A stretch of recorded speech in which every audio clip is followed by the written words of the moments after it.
Guys welcome back to my new blog. તો કેમ છો બધા? મજામાં જશો. અને જો આપણે અત્યારે જઈ રહ્યા છીએ છોકરાઓને ફેરવવા માટે મોલમાં જઈ છીએ, ડીમાર્ટ મોલમાં, કારણ કે થોડી ઘણી ખરીદી કરવાની છે. તમારા ભાઈને મેળા એવું નથી હજી, તો કાંઈ વાંધો નહીં, આવી જશે મેળા. અને ભાઈ બહેનના નખરા તમે જુઓ, બહાર જવાનું એટલે આ નાટક ચાલુ થઈ જ જાય. એ મમ્મી.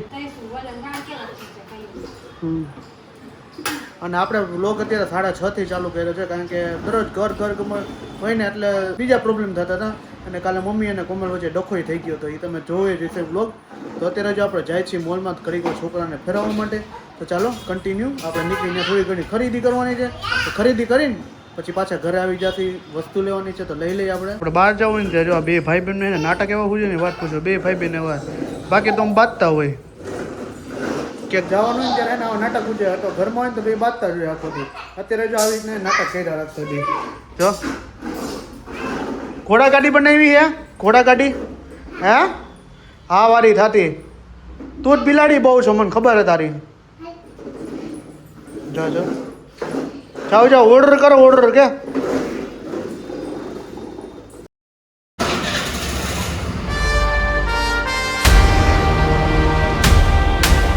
તો જો આપણે મોલમાં પહોંચી ગયા છે ને જો અમારા ક્રીવાબેનના જલસા જ છે નહીં. કેવું લિફ્ટમાં તો એમ ચડી ગયા ને આપને નો ખબર પડે ને એવી ખબર પડો મને લિફ્ટમાં ચડતા.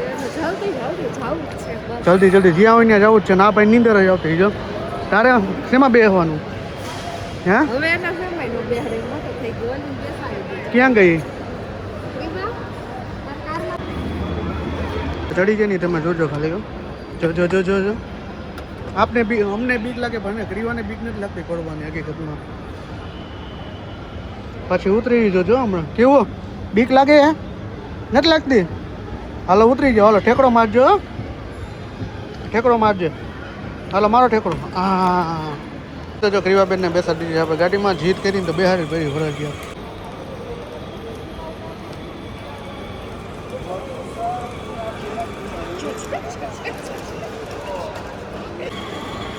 તમારો આ ભાઈ જો જોવે હે બેઠા બેઠા. તને ખૂબ બેહાડ્યો હે. બહુ બેહાડ્યો આ ભાઈને. અમે સોમભાઈને આમ પ્રોફેશનલ જેવું કામ કરજો ને, બૂટ ને બાકી તાલ હે.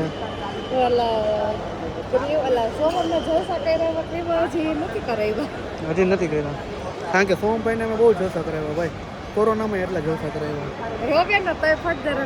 લઈ જતા. હા તને એવા જોશા કરાવતા. રોલીના તો દઈ એક પૂરો હાલ.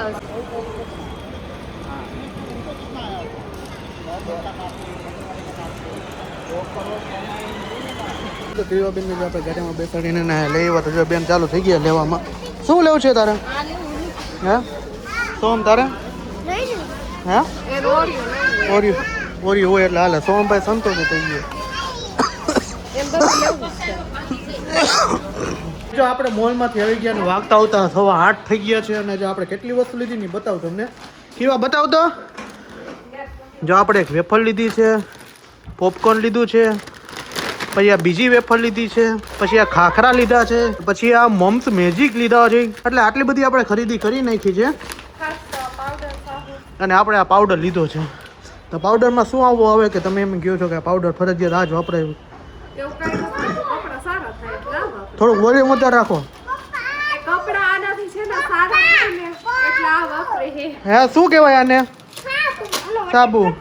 જો 100 મેં વેટ કરી દીધું ડાયરેક્ટ બપકા નાઈ ગયા.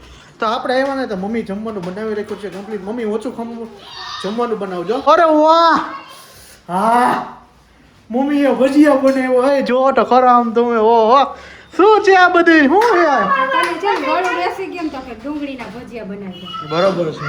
પછી આ મરેલા મરચાના બનાવ્યા. પછી બટેટાની કતરીના બનાવ્યા છે. 3-4 જાતના બનાવ્યા છે. ખાઈશો કેટલું એ પ્રમાણે કરું. તમને મજા આવે એટલું. આ બધા પાણીપુરી ઘરચી નહીં હોય. પાણી એ તો ખબર જ હોય. બહાર નીકળે એટલે પાણીપુરી ના તો લવરિયા છે બધા. હા પાણીપુરી તો વધારે ખાવા જોઈએ છે. મરચાનું ડોળાઈ ગયું તો હું ઉતારી દઉં છું, તમે હવે આરામ કરો. હું ભજીયા બનાવી નાખું છું હવે. હું આ છે ને ડુંગળીના કડકડિયા તને મસ્તીના કરું. તો કરી નાખું. થોડુંક આદુ નાખજો, આદુ હોય ને તો. આદુ તો આમાં નાખ્યું, ફુલવડીમાં નાખ્યું છે. એવું હોય. એમાં એવું હોય આદુ વધારે નાખવાનું કારણ એવું છે કે છે ને મને ને ગળું બેસી ગયું છે. 3 દિવસથી ઇન્ફેક્શન થઈ ગયું ગળામાં.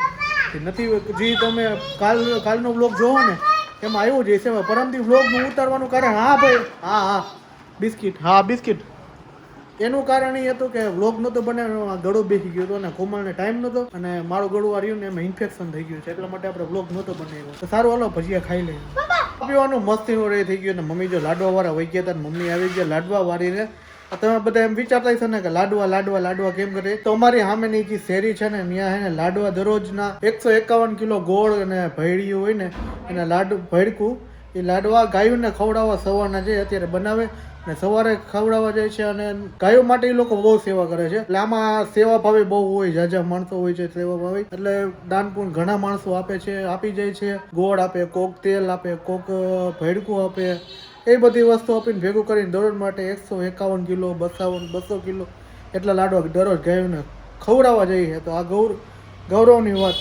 કહેવાય તો સારું તો જો શું કે મમ્મી આજ તો 101 કિલો લાડવા વૈયા એમ હતું હમને અને દર શનિવારે 300 કિલો લાડવા વરે હા 300 કિલોના અને એને ધન્યવાદ દેવો જોઈએ એમ કે ગાયોને દેવા જાય આપણે કરી શકીએ આપણાથી કાંઈ ન થાય તો પછી તેને ધન્યવાદ દેવું પડે અને પપ્પા જો બેઠા મોબાઈલ કુઈટા રાખે બારે પપ્પાને મોબાઈલ આવડે નહીં આમ વિડીયો જોઈને આમ કર્યા રાખે પણ જોવા શું ખબર પંચાયત ગામ આખાની પંચાયત ક્યાં રાજકારણમાં શું થયું ક્યાં હું થવાનું ક્યાં હું સાયન્સમાં જવાનું છે એને તો રાજગાદી બેહાડવાની જરૂર નથી એમ ને આપણા દેવા બાપા ભૂલ ખાઈ ગયા બોલો શું કે ભણ્યા નહીં ને એટલે બધી તકલીફ પડી તો સારું હાલો રાત્રિના વાગી ગયા છે 11:30 નાનો બ્લોગ બનાવ્યો છે આપણે જાજુ નથી બનાવતા કારણ કે તબિયત ગળું રહ્યું ને બોલો એટલે ઘસાઈ છે એટલા માટે જાજો બ્લોગ નથી બનાવી શક્યા તો આજનો બ્લોગ અહીંયા સુધી તો મળી છે કાલના નેક્સ્ટ બ્લોગ સાથે હોપ કે તમને મારો વિડીયો પસંદ આવ્યો છે પસંદ આવ્યો તો ચેનલને સબસ્ક્રાઈબ કરો લાઈક કરો મસ્ત મજાની કોમેન્ટમાં દેજો તો બધાને જય શ્રી રામ ગુડ નાઇટ હર હર મહાદેવ જય હિન્દ જય ભારત બાય બાય